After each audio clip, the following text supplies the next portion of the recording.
New topic, 6 functors are yesterday. Today we will have a 7th functor, which is nearby cycles.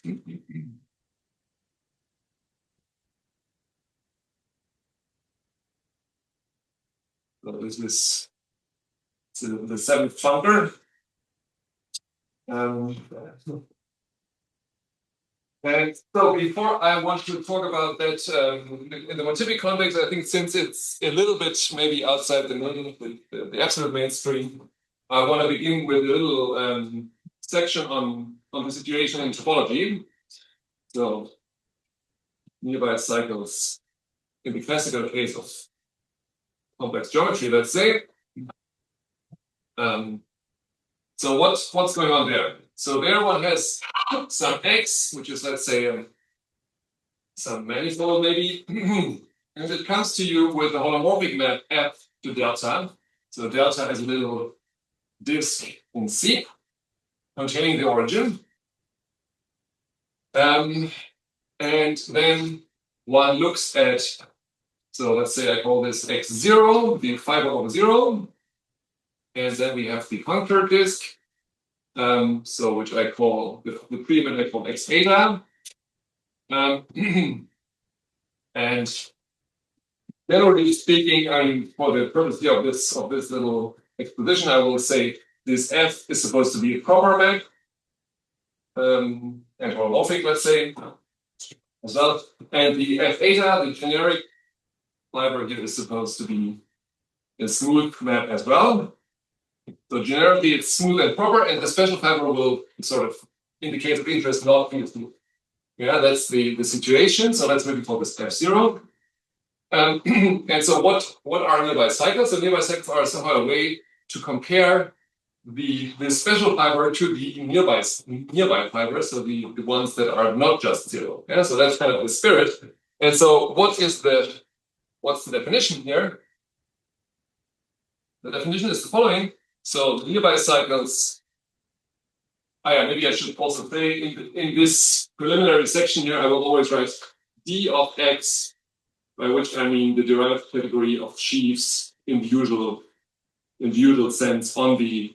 So maybe just for simplicity, let's say all these varieties are algebraic, and then we take the associated analytic space, and so that's what I want to look. Yeah, so this is for the moment well, it's not really going to matter that much that it's 6 functors, but anyway, that's my sheaf formalism for the moment. So the nearby cycles functor, in this case, what is it? It's psi, that's the notation, psi f. So I write psi f because this depends, of course, very much on what this function is, on what this potential is sometimes called is. So this is the following. So it is, so I need to give names to these maps here. So this is I, this is J, and then I'm running already out of space. So here I will now put not just the puncture disk, but its universal cover. Yeah. So if this would be the unit disk, then this is the puncture unit ball, and then this would be the upper half plane. This would be the upper half plane, and the map would be x of 2 pi r z. That's what the E is. And then I call this x eta twiddle here, this pullback. So this is a pullback. Everything is Cartesian here. And so psi f is what? It starts out live on x eta. We take sheaf here. And rather than being very stupid and just pushing forward and pulling back, what we do is we first pull back and then do what I just said. Yeah? So let's say I also call this E here maybe. Then this is I upper star, J lower star. This would be the naive thing. And the correct thing to do is E lower star, E upper star. Yeah, so this is the functor from D of x eta to D of x0. Right. Good. So that's the definition. And so most of the time, this is already kind of interesting when you apply it to the constant sheaf. And so let's investigate a little bit what is this doing. Yeah. So in topology, we have the luxury of sort of playing around with the spaces themselves. And so what is known is the following. So under these assumptions here, there exists some neighborhood U containing this point 0, which might be a little bit smaller than this delta, but okay, this will not really matter. So let's say we have this U, and then we have the, let's say, XU is the pre-image. Yeah. And then we still have this inclusion, of course. And the benefit of shrinking this disk a little bit further is that there is going to be a, so there is going to be this map. So if I call this still I, and then I have this retraction R. So there exists such a U, small enough, such that, let's say, end the retraction.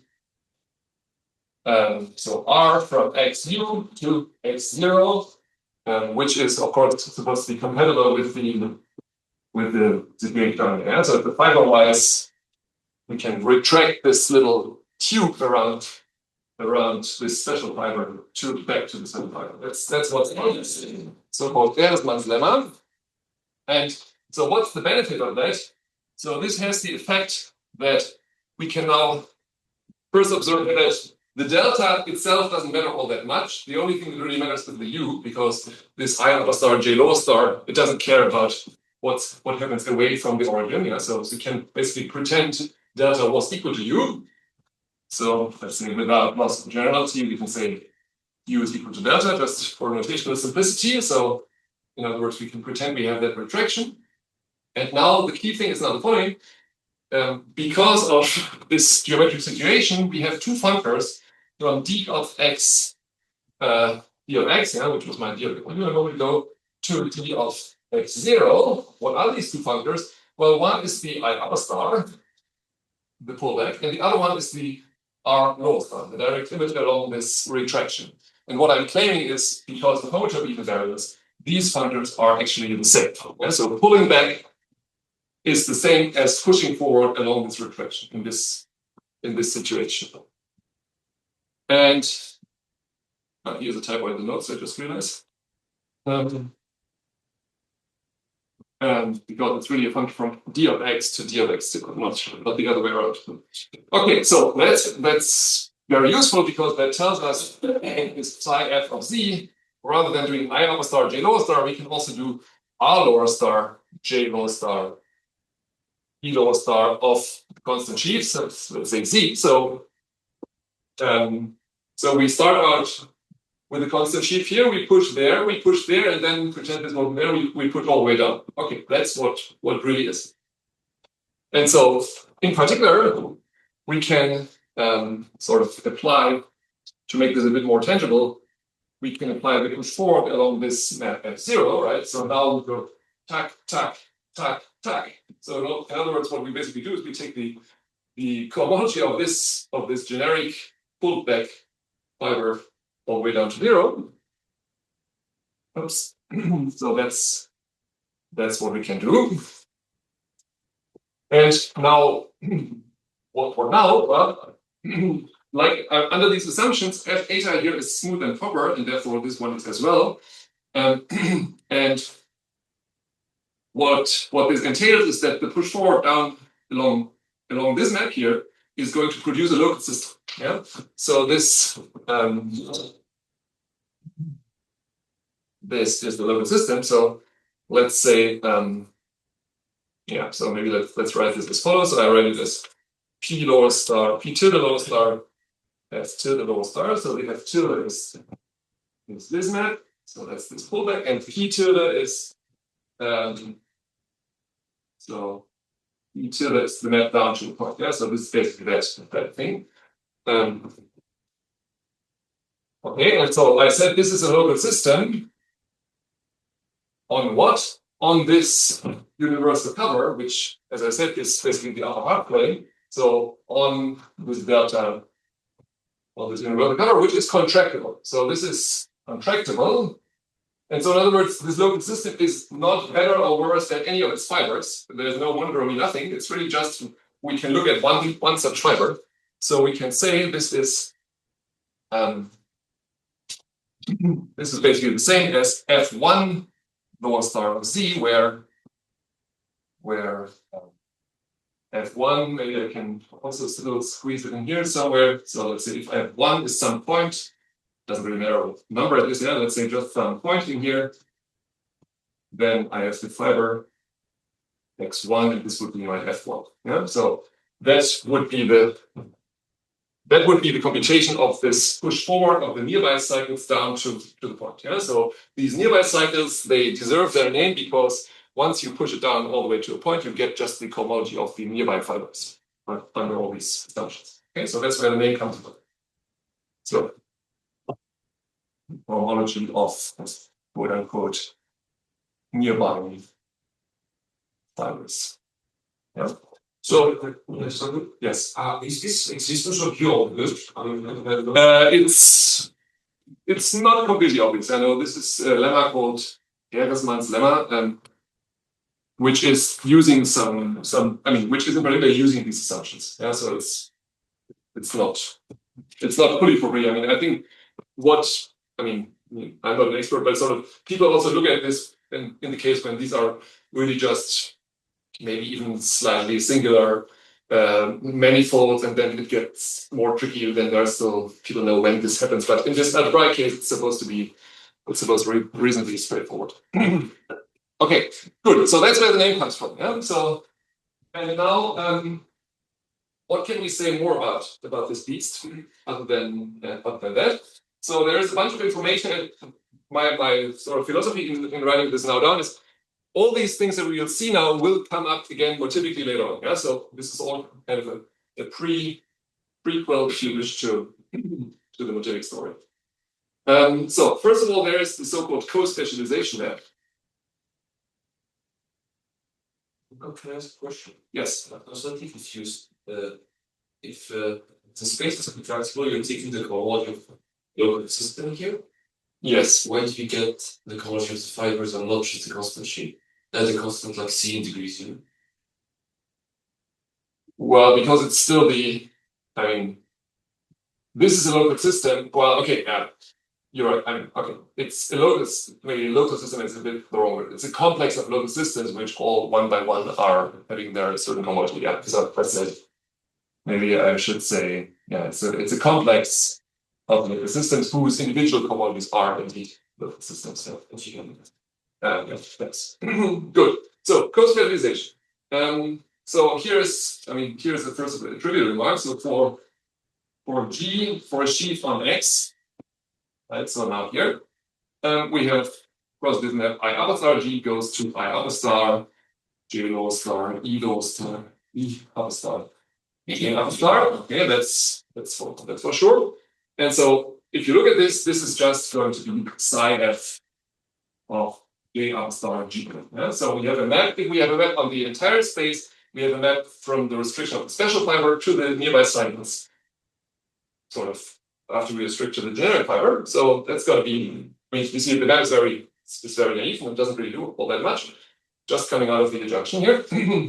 So that's what we call co-specialization map. And so now this is going to come up later again, but for the moment I want to use this to even state the next lemma, which is now we take again this situation of before we take a sheaf over the puncture basically, and then what I'm saying is this psi f of f naturally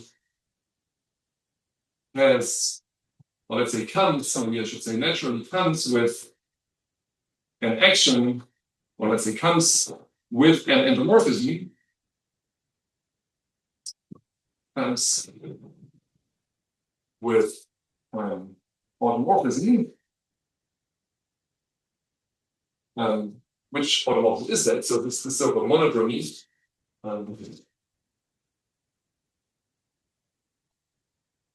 Which is the following. So this comes basically just down here. So the automorphism group of delta tilde punctured disk tilde over the punctured disk. This is just the same as the pi 1. And that's the Z, right? And so the automorphism group of this thing here is also going to give us automorphisms from x eta tilde over x eta. And so that tells us if you do this pull and push back, then you will have a certain action on it, right? So, and so we will, so in other words, we can say this functor, we can do a little bit better than just saying it's a functor from x eta to fiber. Rather, we can say this psi f is a functor from t of x eta into, if you wish, modules over, if I want to say it that way, modules over polynomial ring, let's say, inside d of x 0, right? So what this is just telling is it's an object in here together with an invertible map, and that's the image of the element 1 in there. Yeah. So that's what it is. So it comes with that extra datum, and that extra datum is often useful because of the next fact, which is the so-called monodromy triangle.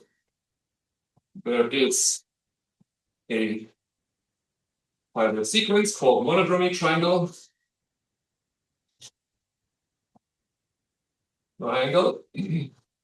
Which is the following. So you again have this sheet F, you do I upper star, J lower star. So in some sense, this is the naive way of getting from here to there again. And then next thing is the maps to this psi F of J upper star F, of F, sorry. So I'm applying, and this is this post-specialization map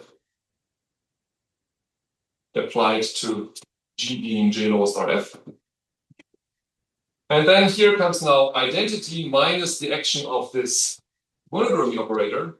And this maps to this thing once again. And we have such a distinguished triangle or fiber sequence, if you wish. Yeah, so where does that come from?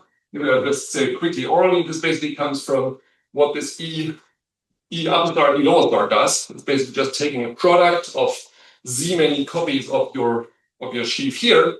And this 1 minus T is kind of, well, sort of, you ask that all these entries in this product are all 1 by 1 equal, and that's why you get back the I upper star, J lower star. Yeah.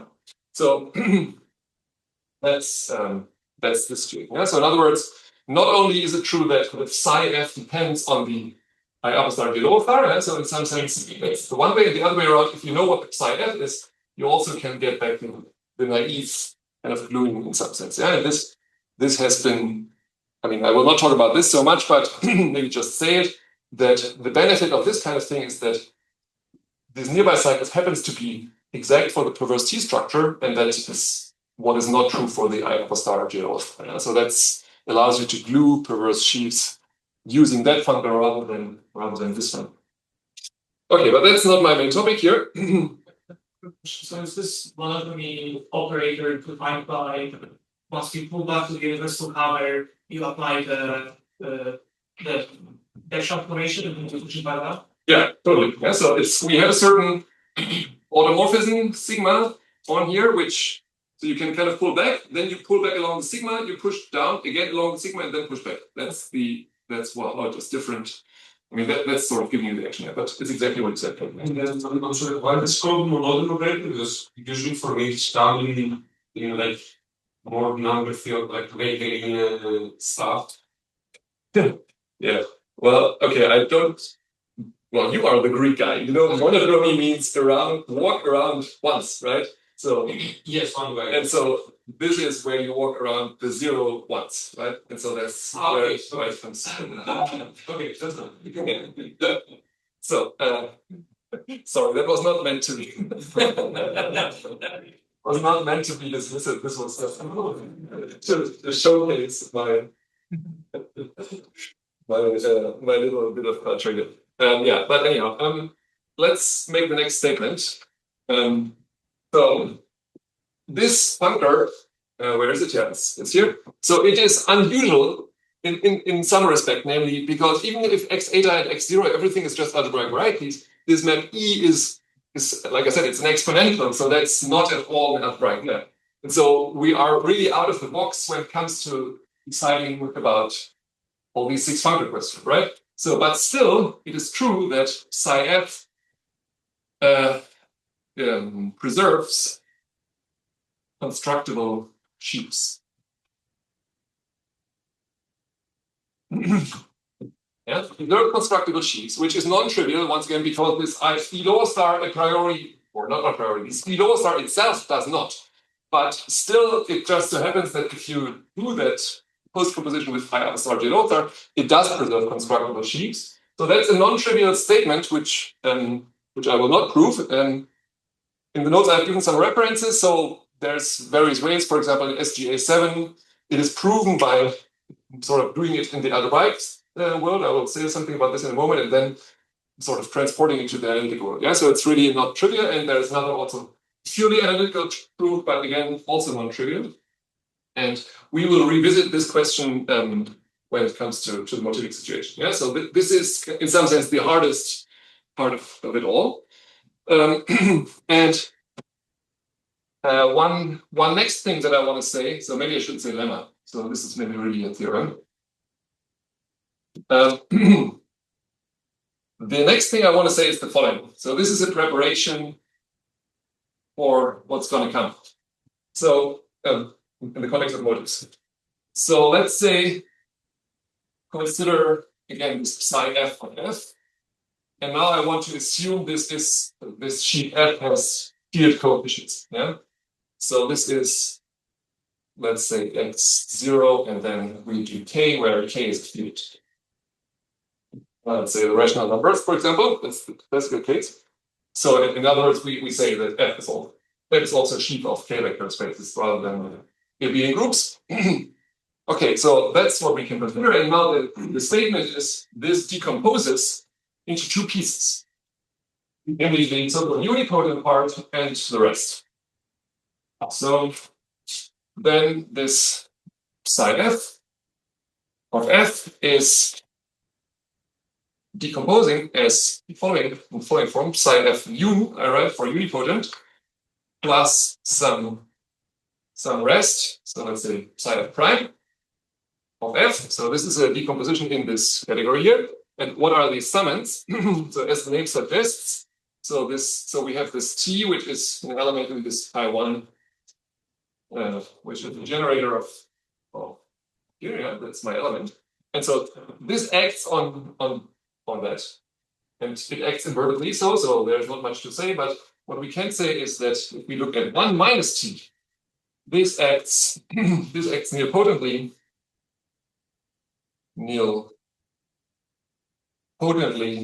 on this first summand here. So in other words, T acts unipotently on it, as the name suggests, and 1 minus T acts invertibly on the rest. Okay, so we are basically looking at this object. So you can, thanks to this theorem, you can basically prove it as follows. I mean, with a little bit of care, but sort of the basic principle is the following. Pretend this was just, you just look at a single stalk, okay? Rather than the entire sheaf. So then this stalk, thanks to this statement here, will be a finite dimensional K vector space. So the idea is V is a finite dimensional K vector space, right? With an action with an automorphism. And then you can look at this 1 minus T, which is just an endomorphism. And you can regard it, so we can regard this pair V, 1 minus T as an element in a quasi-coherent sheaf on A1, right? Because it's some endomorphism, which is the action of this coordinate, if you wish. And so what you're basically doing is you're saying, okay, hey, I have such a quasi-coherent sheaf. It's actually coherent because it's finite dimensional. So the support has to be a bunch of those points, basically. And then some of them will sit at 1 and some others will not sit there. And that's sort of the reason why this works, yeah, roughly speaking. And in order to sort of make this transition from just this stalk to the general statement, you have to look at it a little bit, but that I will not do. Yeah. So we have a certain canonical summand in here, which is determined by how this, by the unipotent part of this endomorphism T. And why do I mention this here? I mentioned this already because this is going to be the door opener to the Motivic world later on. And what is going to be important for us is not so much this approach here, but rather the one that's coming next. So this psi unipotent, rather than the entire psi, can also be constructed, or computed, or whatever you call it, or let's say approached. So this is due to Williamson here, this I'm showing you now. What's the thing? We look at the following situation. So we say on this C star or GM, if you wish, whatever, on such a functor, so maybe I should write. Yeah, maybe I should write C star just for completeness. Yeah, so previously I wrote this delta star. I could also do the C star. Doesn't really matter. Yeah, but anyhow, on here we have local systems for each non-negative A. So I call them LA. So I want, what are these local systems? So I have to tell you what is the store and how does the monodromy action work. Yeah. So they are all, I mean, they're pretty easy as far as the stores are concerned. So with, let's say, with store isomorphic to, let's say, Q to the A. So that's just because classically that's what people do. Let's just focus on the rational coefficients rather than other fields. So that's the store. So it's an A-dimensional local system, and the T in the I1 of C star acts how I have to give you a certain invertible matrix, and this invertible matrix is kind of a Jordan type thing. It's this matrix 1, 1, 1, 1, 1, and then on top we have the minus ones. Okay, so that's the matrix that acts on here, and this gives us a local system. Okay, good. So in other words, L1 does a trivial local system, and L2, this is so this matrix 1, 1, and minus 1 on top. So this is is an extension of Q by Q. So both, I mean, it's an extension of two trivial local systems because we have this one here and there, but it's a non-trivial extension because we have that minus one here on top. And so what is a way of understanding this non-trivial extension? Well, so in this derived category of sheaves on this C star, we have Q and Q again, and then we wonder what can we put here, and then we put here this L2. And so in order to once again say how non-trivial it is, we have to observe, well, that this X1 in the category, if you wish, from Q to Q is what? It's just the H1 of C star with Q coefficients, which is Q. So in other words, we can sort of, there's one trivial extension which amounts to the element 0 here, which is not what we take, and then up to sort of not doing that stupid thing, you can basically, they're all going to be isomorphic. Yeah? So one such non-trivial extension is what we do here. And inductively, then the higher ones will be extensions. So let's say L3 is an extension of Q by L2, etc. Yes, and you always use exactly one fact, namely that you know what the cohomology of C star is. Yeah? That it's this simple, and that gives these extensions.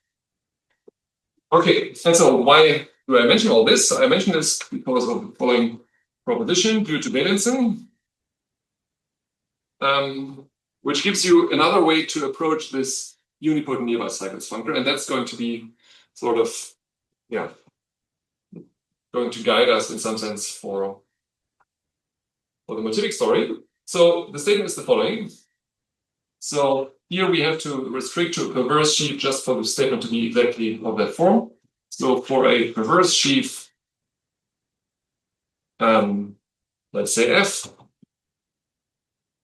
over this X eta. Don't pay too much attention to this perverse. That's not the name message here, but it is needed to state the statement as I do. So for perverse sheaf, consider the following thing. So we do this F, and we tensor it with it's no longer here. So we get these local systems LA on C star or delta star. And we pull it back along the map. So we have this F theta, which was from X theta to C star or delta star. So we can say F theta upper star of this LA. That's what we can consider, right? That's some sheaf on X theta.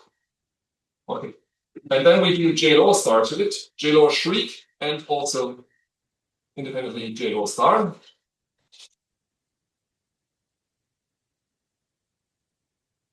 Okay, this is some math, and crucially, for this statement to make sense, these functors happen to be t-exact because it's a divisor that we cut out. Yeah? So this is still going to be a map in perverse sheaves on X. Okay, so I just say this because I need it for the next thing. Then we can, in this abelian category, we can consider the kernel of this map. So maybe let me call this, what's my name here? CA. Yeah, this depends on this A. So the kernel of this CA, which is again an element in this category of perverse sheaves, and this abelian category, will map to this unipotent part of the nearby cycles. And this is, so we always have such a map, and this is an ISO if A is large enough. Yeah? So in other words, you can approach these unipotent nearby cycles basically by choosing a high enough, large enough local system, and then computing the difference between J lower shriek and J lower star. Yeah, and so that is what's going to matter in a moment. Yeah, so don't pay too much attention to this perverseness. It's just sort of these local systems are there, and then it's basically the usual functors in some sense that matter. Yeah? And what I will do now is I will forget about all that for a while and talk about the construction of unipotent nearby cycles, which is due to IU, which we have revisited, that eventually gives back that. Yeah? So for the moment, this is just to sort of give you an idea that these local systems are somehow important.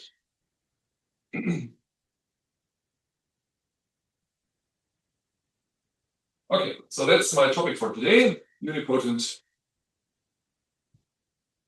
Motivic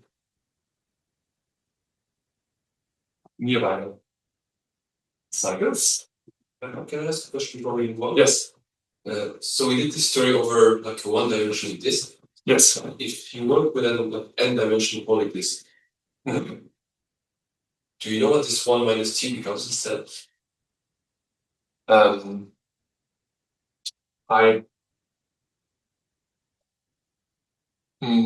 No, I don't know, because if it's a poly disk, then this is kind of, there's no pi 1, and then you're gonna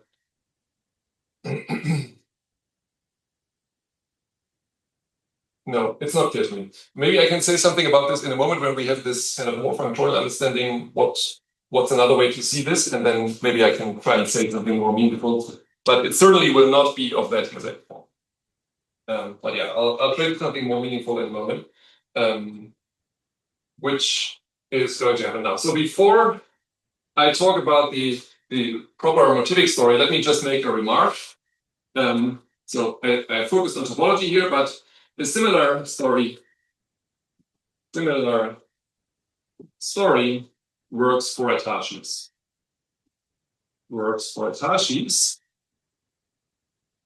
So let me just be very, very brief, just to sort of say the bare bones once. So we basically have to replace sort of these base objects. That's what is the question in some sense. And so what we do is the following. So S is going to be spec R. So this here is a Henselian discrete valuation ring. So it's still one-dimensional, not beyond that. And so this has a certain residue field, spec little k, let's say, and then we have a fraction field, spec capital K, right? So this replaces the disk, this replaces the puncture disk, and this replaces the origin, okay? And now what replaces this universal color is the following. So we have here spec K. So let me write K prime bar. So what is that K prime bar?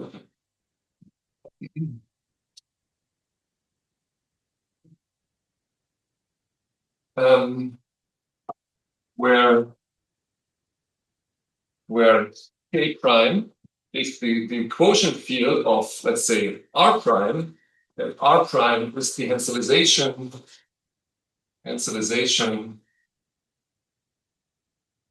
of what? Of this algebraic closure of this little k. Yeah. So in particular, if this little k happens to be already algebraically closed, then you don't have to do any Henselization really, and then this is just going to be the algebraic closure of that function. Yeah. So this is kind of, let me still call it E. This is sort of the best thing that an algebraic guy can do when it comes to replacing the exponential. So it's just, that's what you can do. And here we again do this J and I. Okay, good.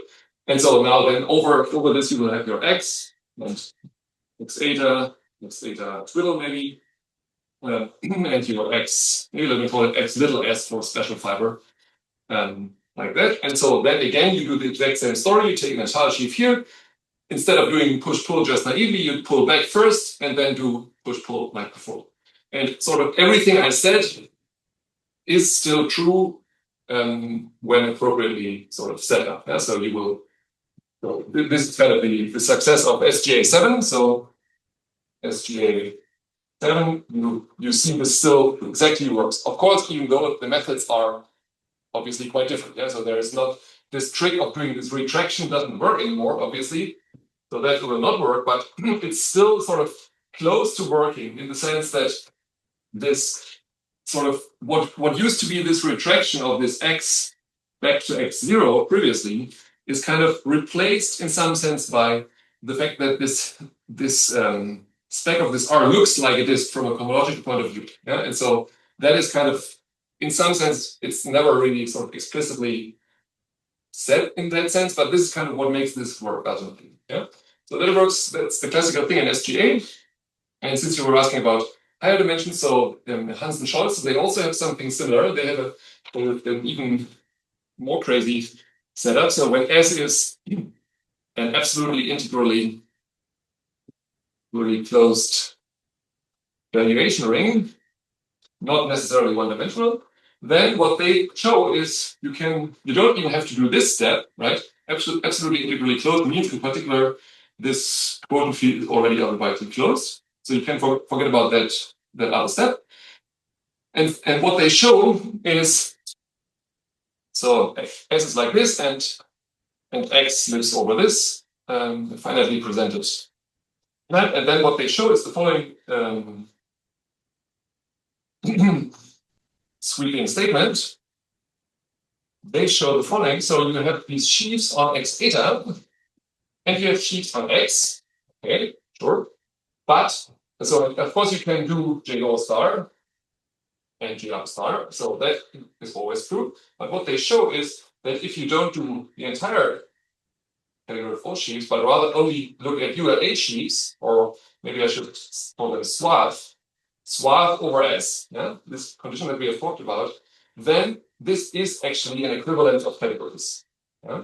So in other words, there's given a sheaf in this highly special situation on the generic fiber, there's exactly one swath extension, and then you can define just very brute forcefully define psi f to be just simply IR star, J lower star, pretending this was not problematic. Yeah. So I mean, this is very impressive, but again, it uses something very specific to this sheaf theory, namely, again, a kind of contractibility result of such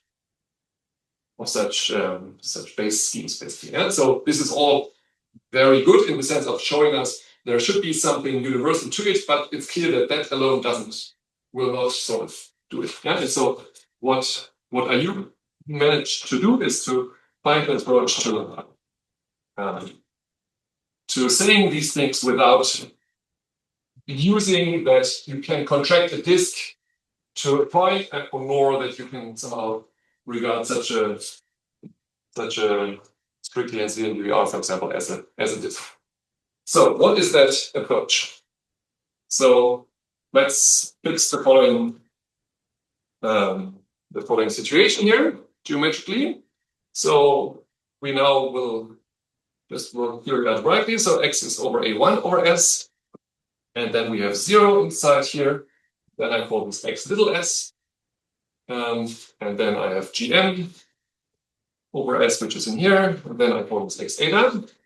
So that's the situation. I call this f eta, and f little s maybe at some points. And we will also have reasons to look at these structural maps down to s. Of course, maybe I should call this is s and this is 0. So I call this q, I call this p.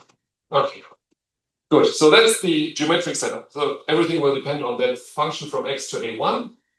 And just maybe a quick comment. In the et al. Story, you have this kind of thing, but how does that business relate to here? Well, it relates as follows. If you have such a, you can see in DVR, you have the uniformizer in R, which gives you a map from spec R to A1 over R, right?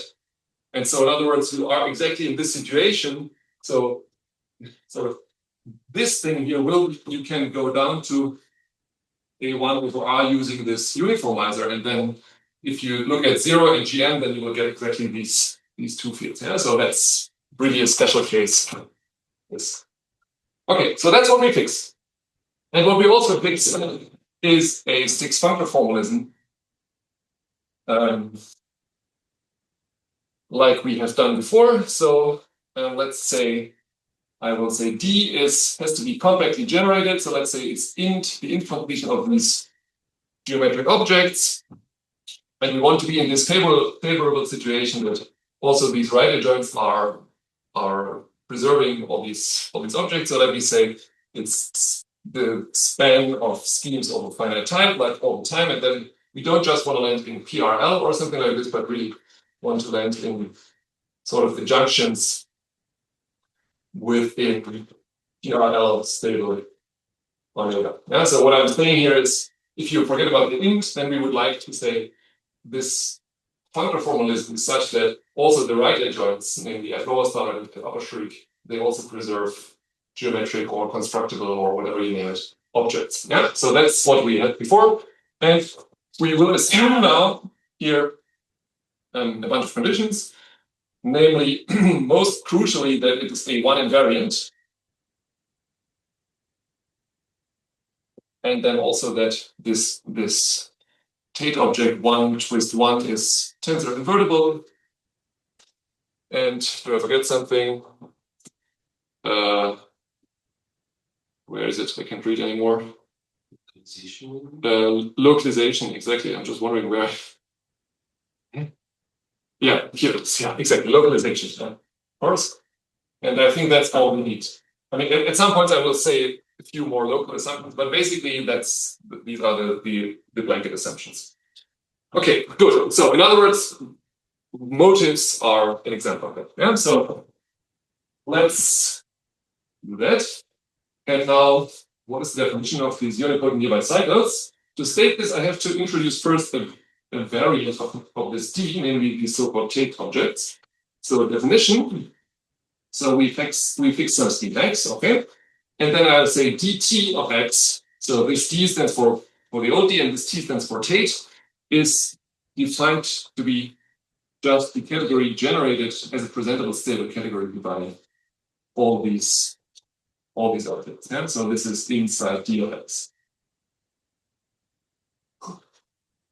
Right? So you should regard this as the most, I mean, in practice, the strongest possible constructibility assumption that you can make, because you only allow yourself to be constructible in the stupidest way possible, and then you also only allow very few quote-unquote local systems. Yeah, that's the thing here. And maybe just a quick. Yeah, maybe I just say this orally. So how complicated is that category?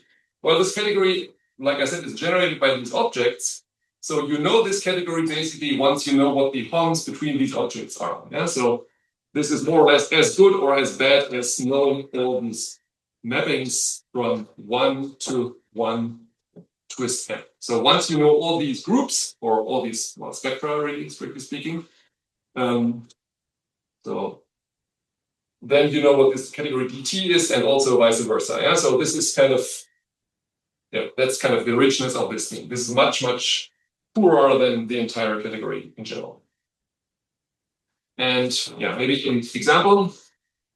So what happens when D is usual torsion sheaf? So when this is D et al, let's say blank Z mod L, away from the characteristic, like we always do, then, and maybe let's say, let's say I put K here, and K is a bar. Well,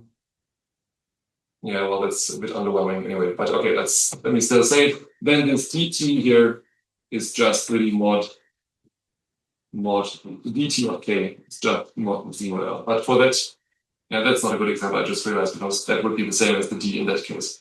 But anyway, what I'm trying to say here is, over such a field, all these twists, these tail twists are in fact do in fact not matter, and so in this case you only have a single generator, and so in other words, this category is as complicated. Maybe this is what I can say. So let me say it that way. So let's take an x, and x is over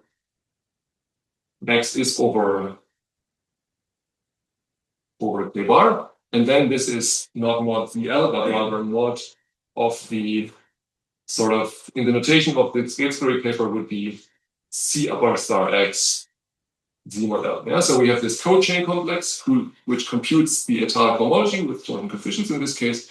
This is some ring, and modules over it will be that category. Yeah, so this is kind of what goes on. And maybe one other example, when D is modules over this homotopy K theory spectrum, then again something similar happens. Then these twists are again irrelevant. So in this case, there's an isomorphism of one twist n shift 2n. Yeah. So in effect, you don't need all these state twists. So this is called odd periodicity here.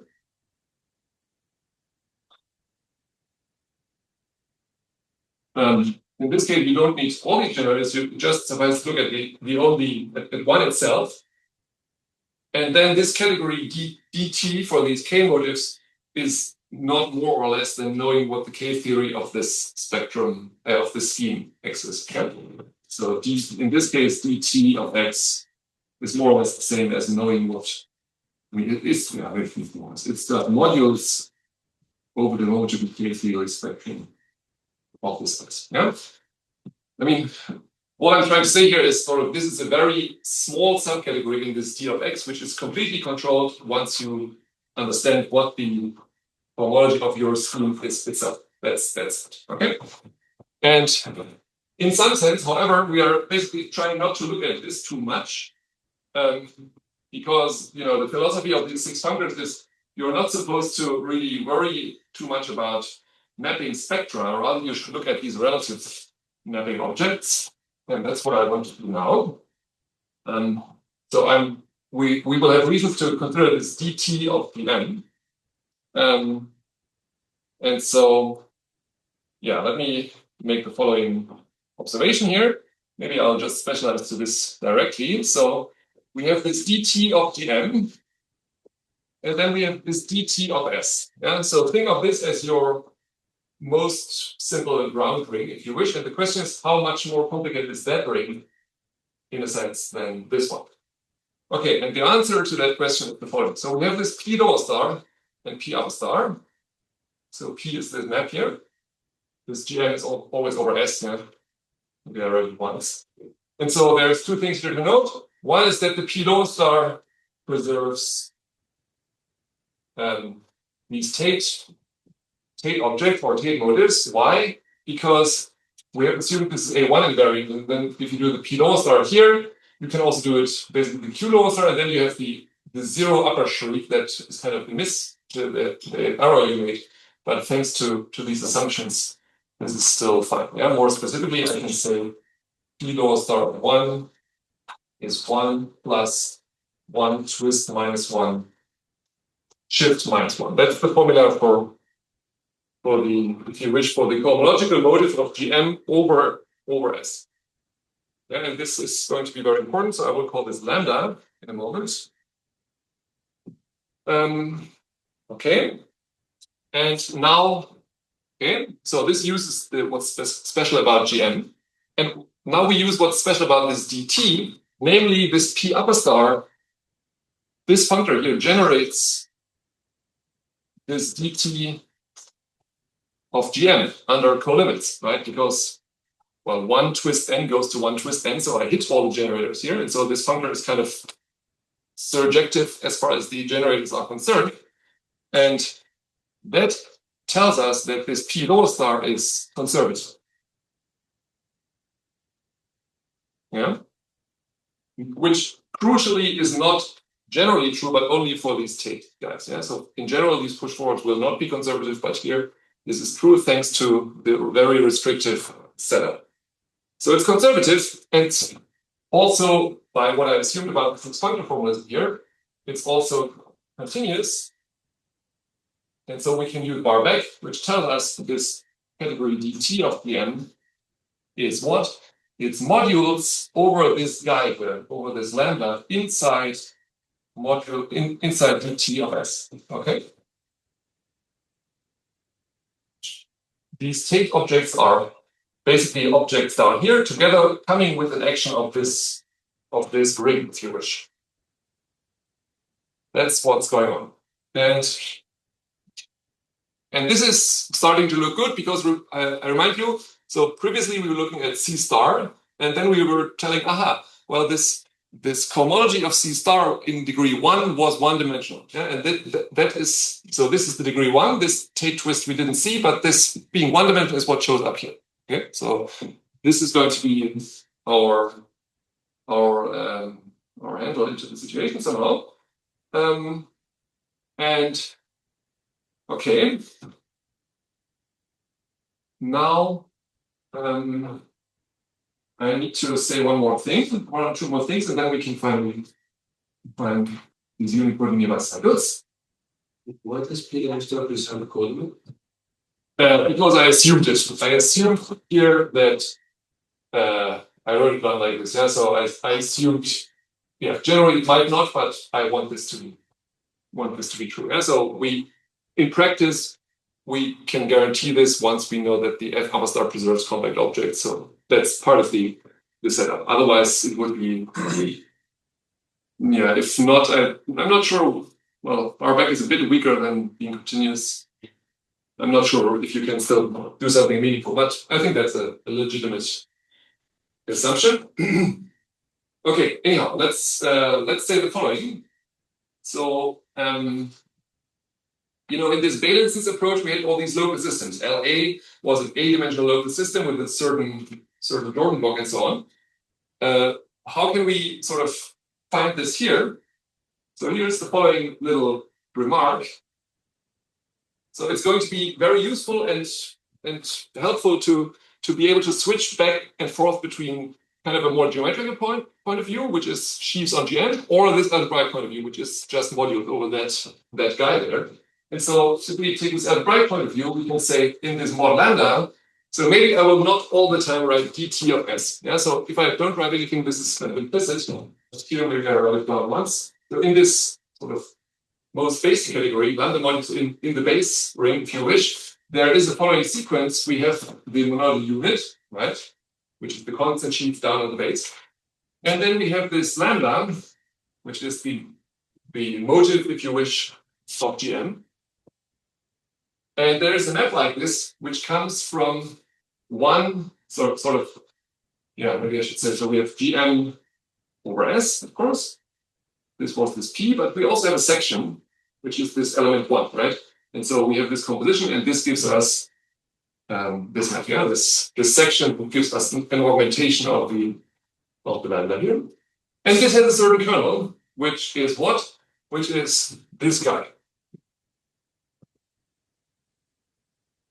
1 twist minus 1 shift minus 1. Yeah, so there is such a, if you wish, short exact sequence, except that's not in the beginning category. Okay, and now we can keep going. So you can say 1, you take lambda, and then you resolve this here, and you take lambda twist minus 1 shift minus 1, and then you keep going. Yeah, so we can say the following: the co-limit of this infinite tower of 3 lambda modules is going to be isomorphic to 1. Okay, so in other words, we have kind of produced a resolution of this quote-unquote ground ring in terms of this ring, which you can think of roughly similar as being the dual numbers. Okay, so this is the familiar stuff that you know from algebra, that you have your ground field, and then you have k adjoint epsilon, and then you resolve it always by multiplying with epsilon, and so on. Yeah, and this is basically what's happening here, except that, well, the epsilon is living in degree 1, and also there's this tail twist, which doesn't really do much, but it's there. Yeah? Does it make sense? Good. So, all right. And so why do I mention this? I mention this because of the following. So in this Bailenson approach, we can observe that this LA, I remind you, this was this A-dimensional local system with this Jordan block business.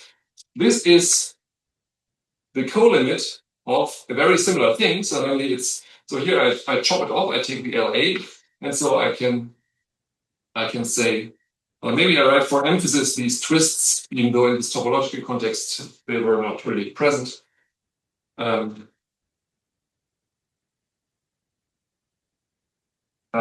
I can say this is the LA. The LA is that exact co-limit. Yeah?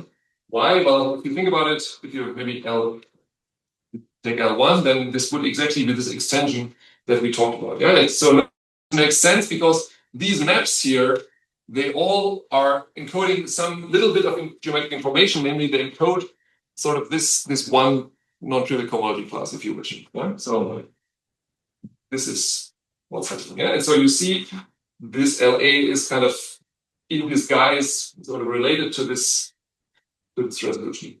So good, long story to prepare the stage, and now I can finally meaningful definition, at least, which is the following. So this is the following definition. So I should say initially this is due to IU, as I already said, which, however, was, at least for me, very difficult to understand. And then because, well, back in the days there were no infinity categories and it was kind of complicated, then this has also been approached by Binder, Gallauer, and Bezzani, and also independently with Robert Cass and Thibaut van den Hove. And myself, we kind of were trying to understand how. I mean, the question for us was, when do these nearby cycles preserve tail modus? And it was so complicated to understand Ayub's work that I felt compelled to kind of try to understand it in my own terms. So that's why we are here. Anyhow, what's now the definition? So the definition that I'm writing down is the one that we have in this paper. But I want to emphasize that I want to give credit, of course, to Joseph in particular. Anyway, the unipotent nearby cycles functor is what? So I write psi uni still. Depends on this geometric situation of the map F. So it starts our life again on the generic fiber, and we want to end on the special fiber, right? And so the stupidest thing would be, once again, to do I alpha star J O star.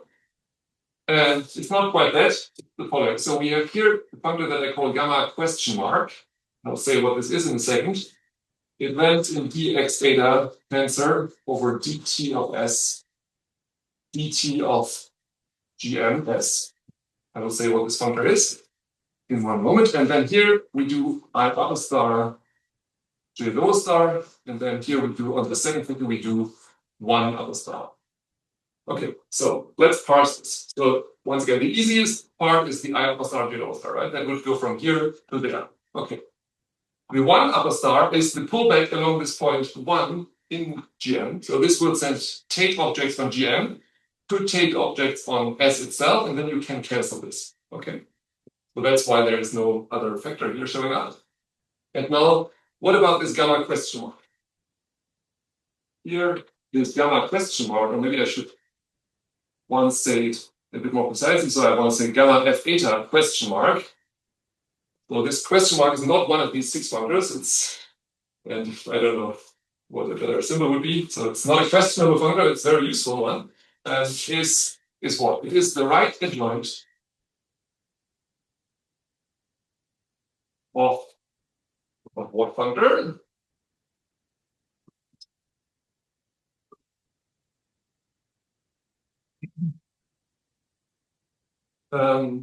So I have to tell you a function from here to there, and that is easy. So I take dx eta tensor dt of gm. Yeah, so I will, from here on, I will not write the dt of s anymore in the tensor product. So this is always understood, because otherwise it would be just a very crazy thing to do, not to tensor over that. So what can I do? I can first take the box product, right? So I have a sheaf on x eta and a sheaf on xm. I can take their box product, which gives me a sheaf on x eta times gm. And then I can do the pullback along the graph of this f eta. Yeah? I remind you, f eta was from x eta to gm. So the graph will go from here to x eta times gm, and I can pull back along it and end up in d of x eta. Yeah? So this is certainly a very natural thing to do. Yeah? So this is basically how sheaves on gm act on sheaves on x eta. That's what you do. Yeah? So that is super standard. And what is not so standard is to sort of contemplate such a right adjoint. So what is that right adjoint? A little bit more. It's never going to be sort of utterly explicit, but I'm trying to give you a few points of view on it that I think are useful to have seen. So this is the functor, and I want to look at its right adjoint. So what can we say? Well, this one does have an easy right adjoint. So here we can just say we push forward along the graph, right? Maybe I write this here. So gamma of eta goes from x eta to x eta times gm. So I can certainly take sheaf here and push it down. Okay, no problem. That will be the right adjoint of the pullback. Fine. And this box product, well, we talked about it last week. This also has a right adjoint. Last week I talked about it specifically in the case when it was kind of d of something tensor d over the ground field with d of something else. Here it's related, but a bit different. Because we tensor, maybe I should write this dt here again. Because we tensor not with all sheaves on GM, but rather only with tape sheaves. Which means, in a loose sense, we are kind of enforcing whatever we get when we didn't do that. We're enforcing it to be kind of more or less constant in the GM direction. Yeah? And the more or less constant means it is supposed to be a taped guy rather than a general guy. And so, of course, this function here, it exists. It exists because these categories are all presentable, right? And this functor reserves full limits, so we are sure it exists, but it's a little bit sort of questionable what is it actually. Yeah? And so how can you compute with it in some sense? And so I will try to say some things about this. What's the time actually? Oh, I did it. That is, yeah, the usual thing that we have jumped into a time hole. Okay, what can I say? I don't want to spend too much time on all that. So let me just say all of them, mostly. So this functor here is actually fully faithful, okay? One can show. So last week we talked about this box product being fully faithful because ultimately of resolution of singularities and so on. Here it's easier. Here it's just coming out of how easy the GM is in some sense. Yeah. So let me just say this is fully faithful. And so in other words, what this does here, it takes a sheaf on the product and kind of, like I said, it kind of flattens it in some way so that in the GM direction it's just somehow constant. So that's one way of understanding this box R. I mean, well, understanding, quote unquote, understanding. Another way of understanding is the following. So there is the following fact, which kind of tells you how to simplify this story and only look at the base case when x eta is actually GM itself. So I'm asserting the following. I say gamma question mark is equal to what? To the identity on d of x theta, tensor delta question mark. So what is this delta? Delta is just the diagonal of GM, which is also the graph of the identity of GM. Yeah.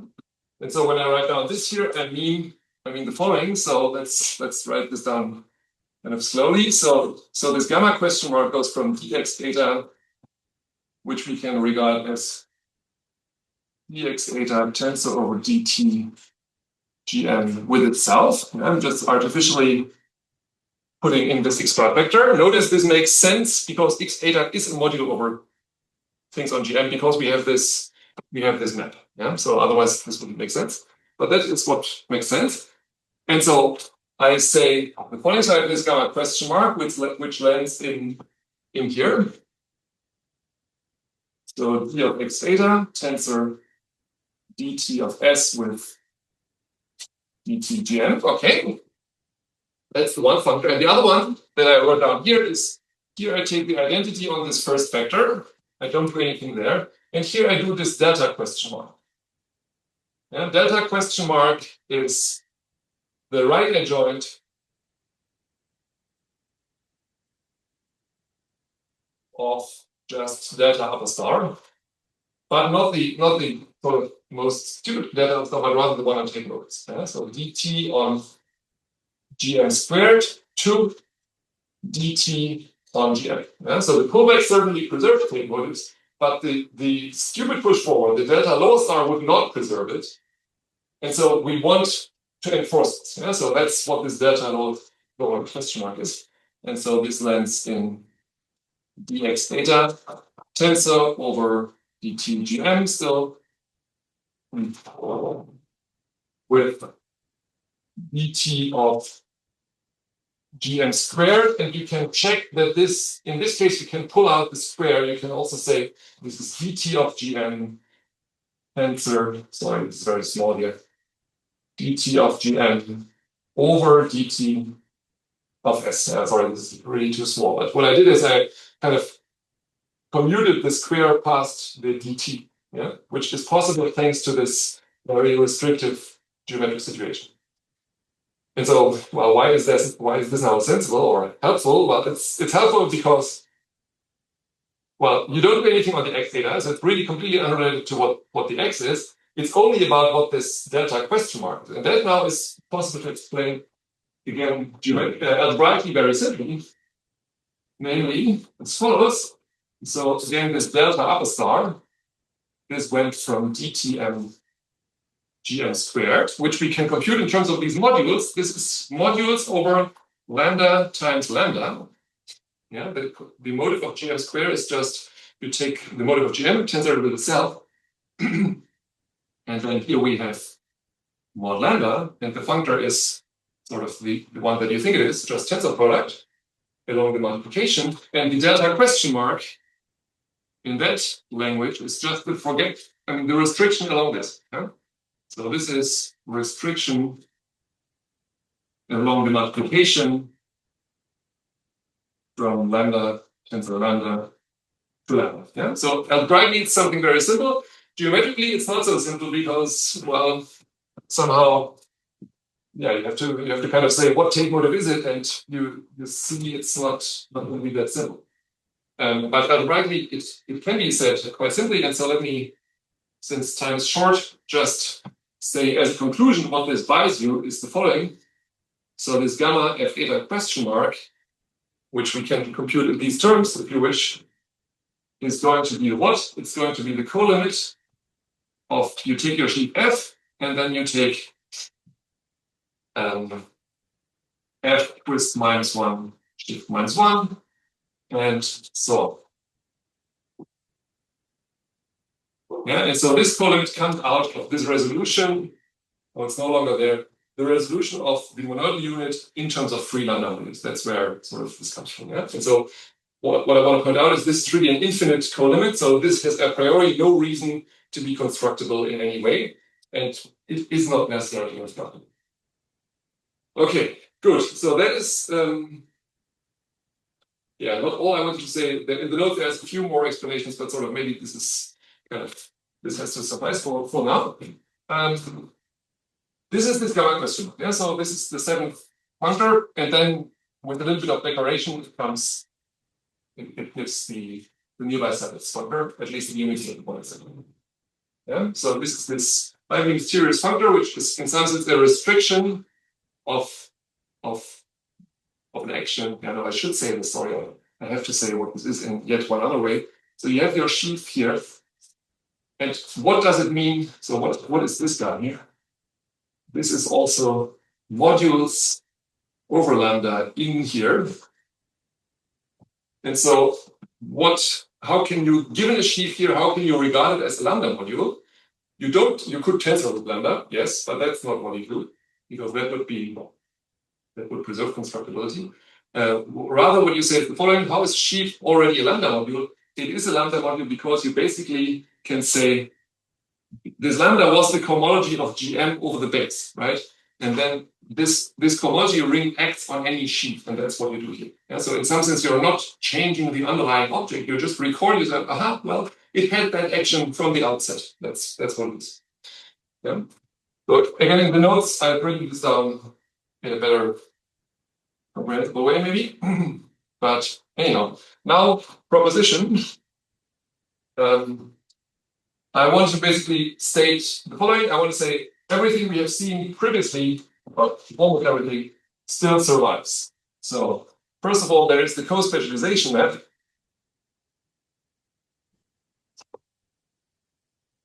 which is a map from I upper star to this unicoded nearby cycles J upper star. So this is just a map of functors from d of x to d of x. And then we have these two functors.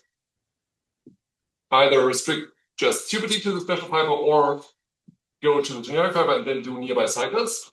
So a priori, this is just a map. There is no isomorphism here, but sometimes it is an isomorphism. So namely, if x is just a1 itself, and the map F is the identity, so kind of the stupidest case possible, then this map is often an isomorphism, namely, so let's say it's an isomorphism when you apply it to 1. So 1, which is I upper star 1, this maps to psi unipotent of the identity of 1. That is an isomorphism. Yeah, so this co-specialization map is an isomorphism in that case. In other words, it's telling you these nearby cycles, they are in some sense normalized correctly. They don't mess up with the monadal unit. And statement number 3 is maybe less thrilling, but still, I think I should say it once. So if G goes from Y to X, X was our original base, so this X lives over A1, then the Y also lives over A1. And then we can say there is a less compatibility between upper stars and lower shrieks and these nearby cycles. So specifically, there is the following. So there are maps. Like I said, so we can do the Unicode nearby cycle on X and then pull back on the special fiber. So this is what I call GS. Or we can first pull back on the generic fiber and then do nearby cycles upstairs, right? And there is going to be a map, and similarly, there is going to be a map for the low shriek functor, which is this one. So psi x uni of g eta lower. So in general, these are just maps. I'm not saying they are always isomorphisms, but they are isomorphism if G is suave, which more typically in practice means smooth, and respectively prim, which in practice means proper. So where do these things come from? They just come from you stare at this thing. And then, like I said, this gamma question mark is really not related to the x eta really. It's just this delta question mark put together with the identity. So that will sort of not interfere with any of these pullbacks really. And then what you only have to do is you have to say, okay, this I upper star and J lower star, that will have a lax compatibility with upper stars and lower freaks. And if you have base change, then it will commute, and so that's why that is. Yeah. So that is this segment. So this is pretty easy. This one here is also not very difficult, but here is really something going in. Namely here, this really uses A1 invariance. Previously, I haven't yet really used it, but it's here where it's getting used. So let me quickly say why this matters. So the argument, the proof idea for this point 2 is the following. So you start out on GM, right? Then you go to A1. You go to GM times GM. I'm writing it down in a loose way. Yeah? So this was this delta question mark, which produces certain sheaves on GM times GM. And then you do, you don't touch the first one. You say identity times J lower star. You end up on GM times A1. And then you do the I upper star in the second one, and then you're on GM. And then finally you do the 1 upper star to get back to the base point. Okay? So that's what this was. And now the key point is now the following.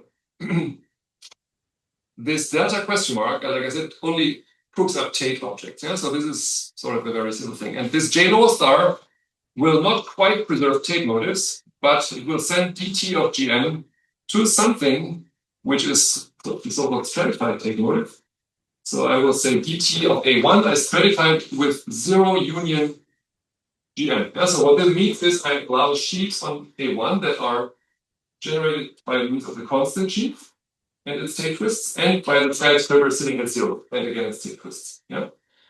And this J lower star sends things into here. Yeah? So it's not cooking up something more crazy than this. Okay. And why is this now noteworthy? It's noteworthy because of the following. It's here where I want to sort of make the link to what I said in the beginning. So I have two functors out of here to 0. So I can do maybe, let me write a bit bigger. So we have dt of A1 0 union GM. Right? In the beginning, I said we have this retraction on this special fiber. And here what we have is we have the I upper star, certainly, which goes to 0.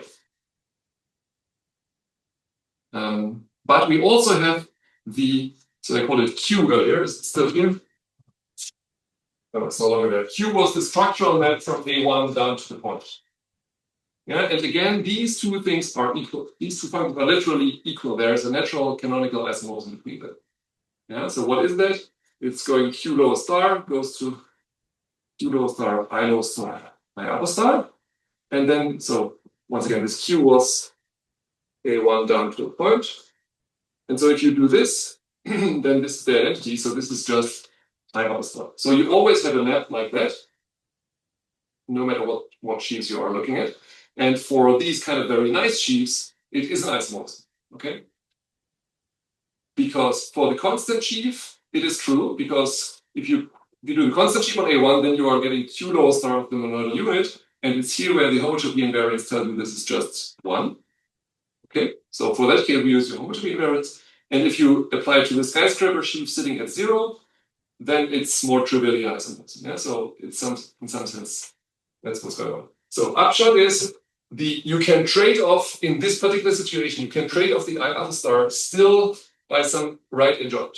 Yeah, and that is good for you because this is a right adjoint, admittedly a crazy one, but a right adjoint. This J lower star is a right adjoint, and then if you are allowed to write Q lower star here, you have a right adjoint as well. So you can understand this composition by looking at their left adjoints, and you realize, aha, this is in fact the identity. Yeah, and so that's what's going on. And so it's what I'm trying to say here is two things. One is that this geometric idea of retracting your little tube back onto the special fiber, it has a little bit of algebraic truth to it, namely this one. And the other participant roommate I'm trying to say here is even though this functor is kind of pretty inexplicit, well, we have this co-limit, but you might kind of say, no, I don't really like it. You don't ever have to, strictly speaking, use it if you don't want to. You can just massage it in those terms as well. Yeah. So I still have a bit of time left. So that is the proof idea, or pretty much the proof of this statement. And now what remains to be done is the monodromy. Right? Previously we had this monodromy action and even this monodromy triangle. And that's still what I want to say. Maybe while I erase the board, I will just say that this definition that we have come up with does give back Ayub's more involved definition. So it's not a new functor, it's really the old one. And also it does give back Bailensen's definition in the context when this is basically sheaves. Yeah, so I hope it's kind of believable. This comes out of this co-limit. This LA was this finite co-limit, and then you do kind of more and more and more and so on. And so that's kind of roughly what goes in. Yeah, so this new so let's say proposition, this psi f is the same as Ayub's definition, and also the same as this definition in the Okay, so in other words, we're not doing something new, it's just that it's, in my mind, a bit more compact to see it that way. Okay, now towards monodromy. What was happening before was we didn't have just a functor from d of x eta to d of xs, but rather we had a functor that landed in sheaves on there together with an action of a certain notables, right? So that's what we are trying to get to. And so this is going to be close to impossible.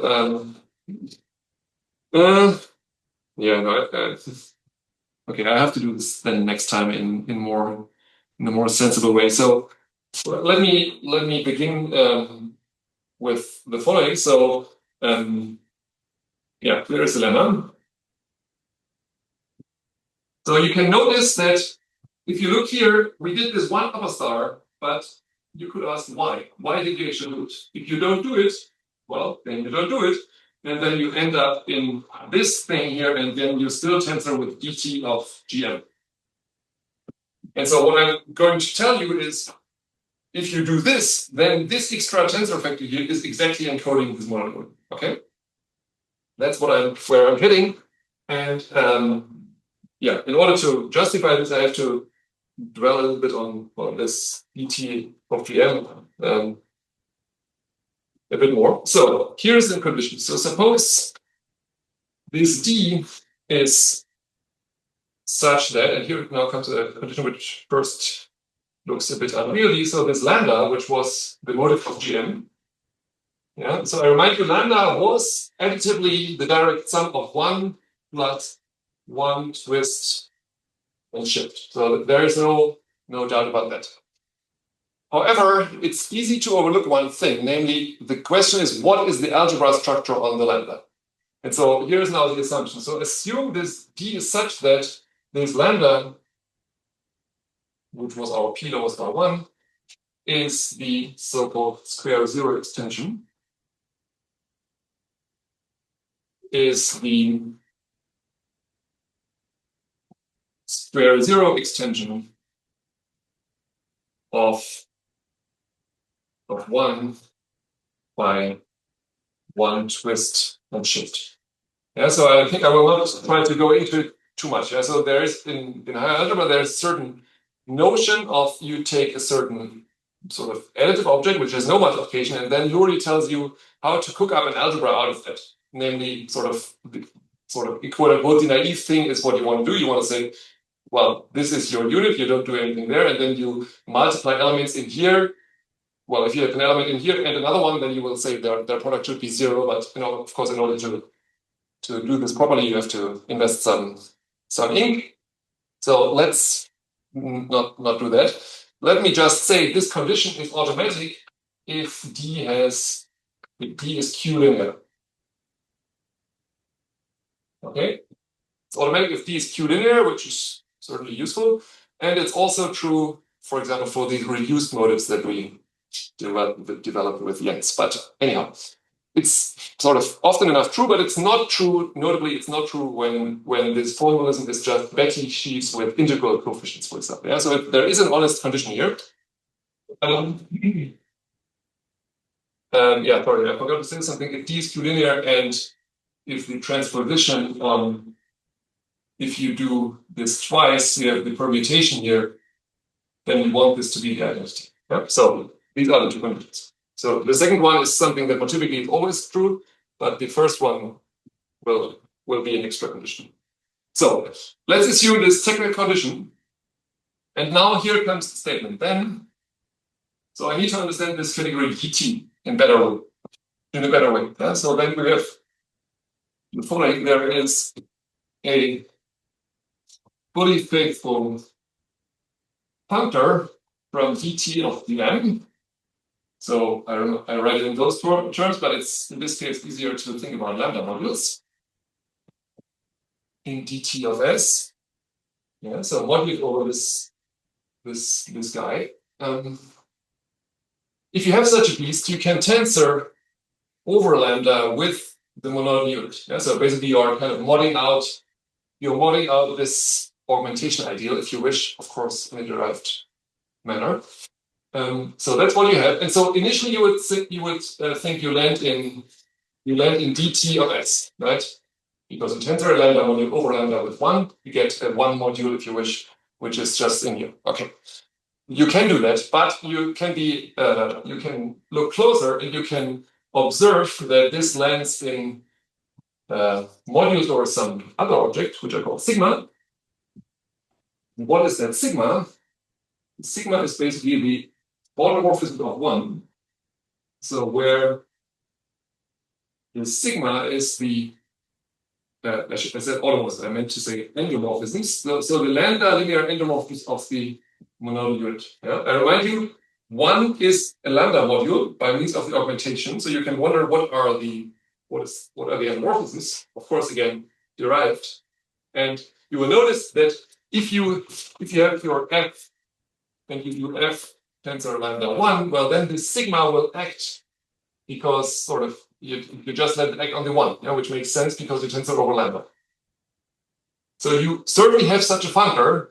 So, and what is also true is that this is going to be computable. This is going to be the direct sum of 1 twist n, where n is non-negative. Yeah. So notice in the lambda it was 1 twist minus 1 shift minus 1, and here it's positive twists that show up and no shift. Yeah, that's not a mistake. That's really what comes out of the computation, which is very close, or which is identical to the usual Koszul duality. Yeah, so if you wish, look at this. That's why I use lambda here. This is kind of an exterior algebra, and this is kind of symmetric algebra on the dual of the original output.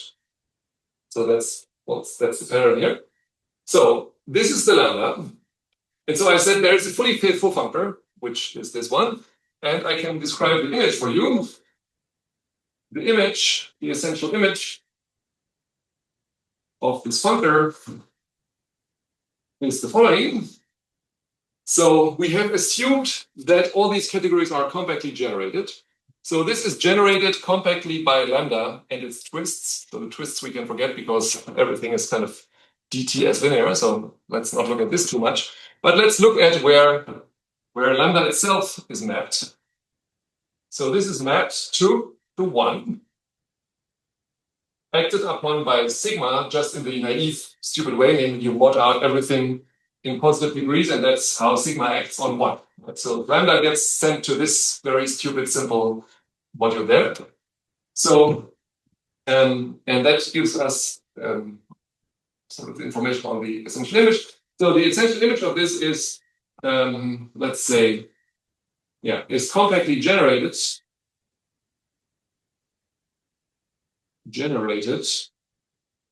by what? So let's say I write M. This is supposed to be the sigma module.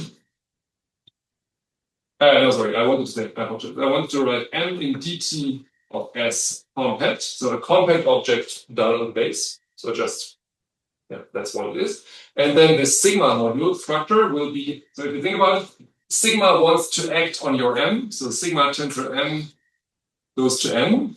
This is supposed to be a module. So this is the free associative algebra generated by 1 twist 1. So this is nothing but a map from M twist 1 to M. Okay? And so the condition is now that this map here, which I call phi is nilpotent. Yeah, so if you iterate it high enough power, then it should be 0. So this nilpotency comes from here because if you look at what this map phi is when you have 1 here, then you see this map will be 0 in that particular case. And so in general, if you do finite colimits, then you're gonna get nilpotent operators. Okay? So objects in this category Et of Gm, if you do this causal duality business, are certain sigma modules, but not all of them, but rather only they are filtered colimits by ones of this form here. So in other words, which are basically compact objects down on the base and this nilpotent operator. Yeah, and so that's why you were asking about the phi earlier. So it's here where sort of it shows up. So I want to call this nil dt of S. So it's supposed to be this. Yeah? So this incompletion of this piece. So this is equivalent to the dt of Gf. Yeah. And so what we will do then, I guess, next time is to observe that this functor of psi that I defined sort of unintentionally in some sense by doing this one upper star, there I have forgotten this monodromy operator, but if I don't want to forget, then I don't have to, and so then I will end up having this nilpotent operator still. Yeah. So that's what I still will round up, and then I want to sort of go on with the more sort of with the less formal part, if you wish, because you see, for the moment we didn't use any geometry. It was just basically high algebra about x lives over a1, and then you do all these functors. Okay, it's nice, but there's no geometric sort of real content in it in some sense. And so in particular, what I'm not asserting is remark that psi unipotent does not generally preserve constructible objects.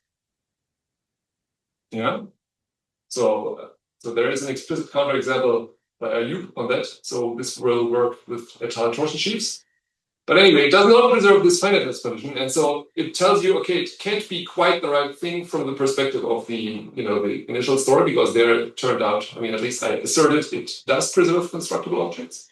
And so what will happen is we will massage this functor psi unipotent into the full nearby cycles functor, which is going to be an extra step, and then I can start asserting, okay, this full functor has still the same good properties as this one here. Yeah, so kind of especially this normalization and this laxness, but it's also going to be a monoidal functor, and therefore, and also will preserve constructibility, and so that's kind of the full story. Yeah, so that's maybe, I hope I can do this next time. But okay, good, thank you.